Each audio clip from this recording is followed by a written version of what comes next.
Assalamualaikum warahmatullahi wabarakatuh. Bapak Ibu sekalian, kita jumpa lagi dalam pembicaraan kali ini. Saya ingin menyampaikan berkaitan dengan kualitas demokrasi kita ke depan, bahwa proyeksi demokrasi kita itu ditentukan oleh berbagai stakeholder, terutama adalah peran daripada penyelenggara pemilihan umum atau penyelenggara pemilu, di antara yang di dalamnya adalah KPU dan Bawaslu. Sekarang sementara berproses seleksi KPU Republik Indonesia dan Bawaslu RI yang sudah menghasilkan 24 nama, dan nama-nama ini sekarang telah berada di tangan Presiden kita Pak Jokowi. Jadi 14 nama anggota KPU RI bersama dengan 10 nama Bawaslu RI atau calon Bawaslu RI itu telah berada di tangan Presiden. Mereka ini dihasilkan melalui seleksi dari tim sel atau tim seleksi yang di dalamnya tentu berada orang-orang atau terlibat orang-orang yang profesional, dianggap kompeten, punya track record yang luar biasa, punya integritas. Sehingga kita juga berharap bahwa hasilnya nanti yang digodok, dilakukan fit and proper test oleh Komisi 2 DPR RI itu membawa hasil yang luar biasa. Tapi mau ataupun tidak, ada plus minus yang terlahir hari ini, yang telah terjadi, di mana ada 1-2 orang anggota KPU yang aktif hari ini yang dia dikatakan sebagai dia sebagai petahana atau orang yang sementara aktif sebagai KPU tapi ikut seleksi lagi menjadi anggota KPU pada periode yang akan datang, malah lolos.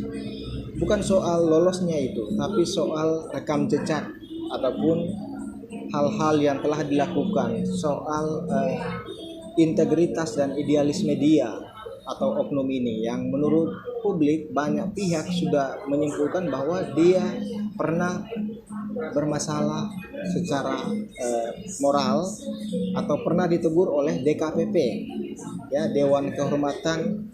24 nama, dan nama-nama ini sekarang telah berada di tangan Presiden kita Pak Jokowi. Jadi 14 nama anggota KPU RI bersama dengan 10 nama Bawaslu RI atau calon Bawaslu RI itu telah berada di tangan Presiden. Mereka ini dihasilkan melalui seleksi dari tim sel atau tim seleksi yang di dalamnya tentu berada orang-orang atau terlibat orang-orang yang profesional, dianggap kompeten, punya track record yang luar biasa, punya integritas. Sehingga kita juga berharap bahwa hasilnya nanti yang digodok, dilakukan fit and proper test oleh Komisi 2 DPR RI itu membawa hasil yang luar biasa. Tapi mau ataupun tidak, ada plus minus yang terlahir hari ini, yang telah terjadi, di mana ada 1-2 orang anggota KPU yang aktif hari ini yang dia dikatakan sebagai dia sebagai petahana atau orang yang sementara aktif sebagai KPU tapi ikut seleksi lagi menjadi anggota KPU pada periode yang akan datang, malah lolos. Bukan soal lolosnya itu, tapi soal rekam jejak ataupun hal-hal yang telah dilakukan, soal integritas dan idealis media atau oknum ini yang menurut publik banyak pihak sudah menyimpulkan bahwa dia pernah bermasalah secara moral atau pernah ditegur oleh DKPP. Ini kemudian memunculkan polemik tentunya. Ada orang yang bertanya, kenapa kok kemudian yang telah ditegur keras atau ditegur sangat serius oleh DKPP tapi hari ini ikut seleksi KPU RI dan diloloskan lagi. Kita berharap Pak Presiden kemudian DPR RI bisa secara ketat lagi, secara selektif lagi melakukan koreksi agar masih ada tahapan selanjutnya, yakni perankingan FPT yang dilakukan DPR dan melakukan perankingan sehingga hasilnya orang-orang yang bermasalah itu tidak lagi ikut menjadi anggota KPU maupun anggota Bawaslu.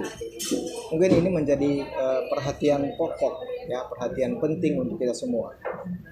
Itu dulu yang bisa kita sharing pada sore hari ini. Terima kasih. Billahi taufiq wal hidayah. Wassalamualaikum warahmatullahi wabarakatuh.